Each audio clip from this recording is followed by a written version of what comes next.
નમસ્કાર મિત્રો, આજના વિડીયોમાં આપણે જાણીશું કે શું દોડવાથી પણ આપણા આયુષ્યમાં ફેરફાર થાય છે. દોડવાથી આપણું શરીર સ્વસ્થ અને મજબૂત રહે છે. તો ચાલો આજે આપણે આ બાબતો વિશે વાત કરીશું. દોડવાથી આપણને કેટલાક ફાયદાઓ પણ થતા હોય છે. તો આજના વિડીયોમાં આપણે આ તમામ બાબતો વિશે વાત કરીશું. જો તમે લાંબુ આયુષ્ય ઈચ્છો છો તો દોડવાનું શરૂ કરો. હાલમાં જ આ અંગે એક અભ્યાસ કરવામાં આવ્યો છે. આમ તો આયુષ્ય બાબતે કોઈ ભવિષ્યવાણી ન કરી શકાય, પરંતુ શરીરને તંદુરસ્ત રાખવું આપણા હાથમાં છે. કારણ કે તમે કેટલું જીવન જીવવાના છો તે કોઈ નથી જાણતું, પરંતુ એવું કહી શકાય કે કેવું જીવન જીવવું જોઈએ.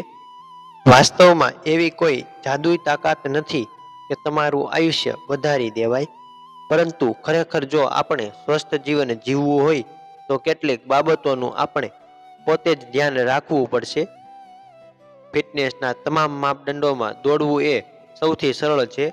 આ માટે તમારે એક પણ પૈસા ખર્ચવાની જરૂર નથી. એમાં તમારે ન તો ટ્રેનરની જરૂર છે કે ન તો કોઈ ખાસ આઉટફિટની. તમારે ફક્ત થોડો સમય જોઈએ છે. એકવાર તમે નિયમિત રીતે દોડવાનું શરૂ કરી દો તો તમે જીવનભર ફિટનેસના ટેન્શનમાંથી મુક્ત રહી શકો છો. ખાસ વાત એ છે કે 7 થી 8 વર્ષની ઉંમરથી શરૂ કરીને 70-80 વર્ષની ઉંમર સુધી રનિંગ કરી શકાય છે. તમે દોડીને દર કલાકે 700 થી 850 કેલરી બર્ન કરી શકો છો. એ વજન ઘટાડવાથી લઈને સારા સ્વાસ્થ્ય સુધી દરેક બાબતમાં ફાયદાકારક છે. માનસિક સ્વાસ્થ્ય માટે પરફેક્ટ પેકેજ દોડવું માનસિક સ્વાસ્થ્ય માટે પણ ફાયદાકારક છે.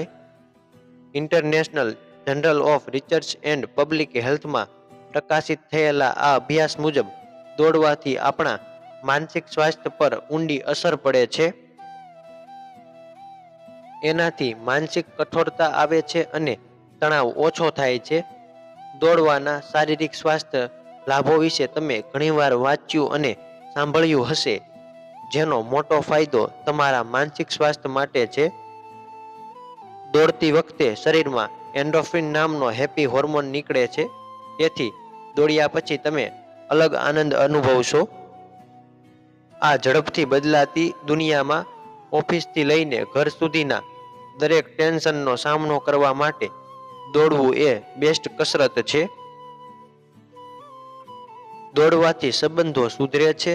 બદલાતી લાઇફસ્ટાઇલમાં સંબંધો જાળવી રાખવાનું મોટું દબાણ છે.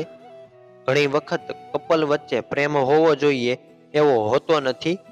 સારા સંબંધો અને સારા લગ્ન પણ આ પ્રશ્નને કારણે તૂટી જાય છે. આવી સ્થિતિમાં જો કોઈ તમને કહે કે તમે ફક્ત દોડીને એને સુધારી શકો છો, તો એ એક અદ્ભુત વિચાર જેવું લાગશે. દોડવું તમારા જાતીય સ્વાસ્થ્યને ઘણી રીતે સુધારે છે. ન્યૂયોર્ક સ્થિત સેક્સ એક્સપર્ટ ઇયાન કર્નર કહે છે, વ્યાયામ અને તાલીમથી ચોક્કસપણે જાતીય સ્વાસ્થ્યને ફાયદો થાય છે. હકીકતમાં જે લોકો દરરોજ દોડે છે તેમનામાં ટેસ્ટોસ્ટેરોનનું લેવલ ઊંચું હોય છે. દોડવાથી ઓફિસમાં પ્રોડક્ટિવિટી વધશે. તમે ઓફિસમાં જાઓ કે તમારો પોતાનો વ્યવસાય ચલાવો, બંને કામોમાં તમારા વિકાસ માટે પરફોર્મન્સ મહત્વનું છે. કામમાં સારા અને નવીન વિચારો રાખવા માટે તમારે તમારા કામ પર ધ્યાન આપવું જરૂરી છે. જ્યારે તમે માનસિક અને શારીરિક રીતે ફિટ રહેશો ત્યારે તમને આપોઆપ કામ કરવાનું મન થશે. સારા વિચારો આવશે, પરફોર્મન્સમાં સુધારા થવા લાગશે. પરિણામે તમે દરેક જગ્યાએ વૃદ્ધિ જોશો. તમને ફિટ અને હેપી મોડમાં જોઈને તમારા સાથીદારો આપોઆપ સારું વર્તન કરશે. દોડવાથી આપણી આંતરિક દુનિયા ખુશ થાય છે. આપણે આપણી આસપાસ જે વિશ્વ જોઈએ છીએ એ આપણી અંદર પણ એક સમાન વિશ્વ છે. એમાં અબજો જીવાણુઓ છે, જેને આપણે સૂક્ષ્મ જીવાણુઓ પણ કહીએ છીએ. તેઓ આપણા સ્વાસ્થ્ય માટે સૌથી વધુ જવાબદાર છે. આ આપણા પાચન તંત્રથી લઈને રોગ પ્રતિકારક શક્તિ સુધીની દરેક વસ્તુને અસર કરે છે. દોડવાથી આ જીવાણુઓ સ્વસ્થ રહે છે. તેમના સારા સ્વાસ્થ્યનો અર્થ એ છે કે આપણી રોગપ્રતિકારક શક્તિ અને સ્વાસ્થ્ય પણ સારું રહેશે. દોડવાથી ત્વચા અને વાળની તંદુરસ્તી પણ સુધરે છે. દોડવાથી આપણું શરીર અંદરથી ડિટોક્સિફાય થાય છે. આપણે આ વાતને સારી રીતે સમજી શકીએ છીએ કે જે રીતે સ્નાન કરવાથી આપણા શરીરના બહારના ભાગની સફાઈ થાય છે, એવી જ રીતે દોડવાથી આપણા શરીરની અંદરની સફાઈ થાય છે. આ ત્વચા અને વાળને સૌથી વધુ મદદ કરે છે.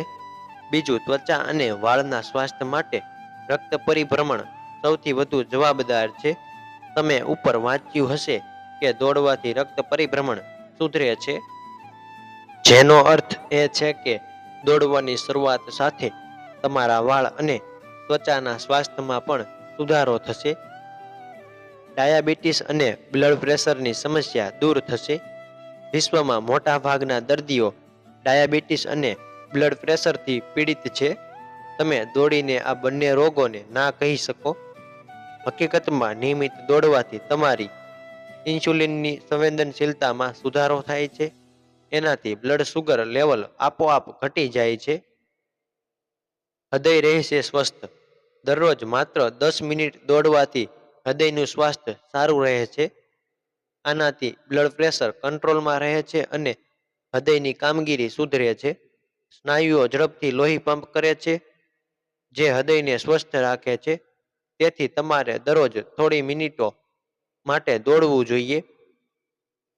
હાઈ બ્લડ પ્રેશરના દર્દીઓ માટે સૌથી મોટી સમસ્યા એ છે કે તેમને કસરત કરવાની સલાહ આપવામાં આવે છે અને એવું પણ કહેવામાં આવે છે કે વધુ પડતી કસરત તમારું બ્લડ પ્રેશર વધારી શકે છે.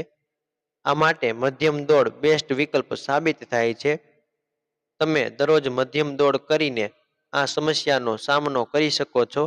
ફિટનેસ માટે રનિંગ શ્રેષ્ઠ વિકલ્પ છે. દોડવાથી આપણા શરીરના નીચેના ભાગને મહત્તમ શક્તિ મળે છે, એટલે કે અસ્થિબંધન અને કરોડરજ્જુની મજબૂતાઈ વધે છે. પરિણામે તમારા ઘૂંટણ, પગની ઘૂંટી અને સાંધા આપોઆપ મજબૂત બને છે. દોડવાથી આપણા હાડકાં પર વધારાનો તણાવ પડે છે. એનાથી શરીરમાં હાડકાં માટે જરૂરી મિનરલ્સ નીકળે છે, જે ઉંમર સાથે તમારી હાડકાની ઘનતામાં પણ વધારો કરે છે. દોડવાથી મિત્રતાના બંધન મજબૂત થાય છે. તમને જાણીને નવાઈ લાગશે કે દોડવાથી તમારી મિત્રતા પણ સુધરે છે. જ્યારે તમે હંમેશા ખુશખુશાલ અને ખુશ રહેશો ત્યારે તમારા સાથીદારો તમારી આસપાસ સારું અનુભવશે, તમારી સાથે વાત કરવા માંગશે અને તમારી કંપનીમાં વધુ સમય પસાર કરવા માંગશે. જ્યારે દરેક વ્યક્તિ એવા લોકોથી દૂર રહેવા માંગે છે જેઓ આખો દિવસ ચીડિયા અને નિસ્તેજ ચહેરાવાળા હોય છે. દોડવાથી તમને માત્ર ખુશી જ નથી મળતી, એ તમને ખુશ ચહેરો પણ આપે છે. સ્વાભાવિક છે કે તમારી મિત્રતાનું બંધન આપોઆપ સુધરશે.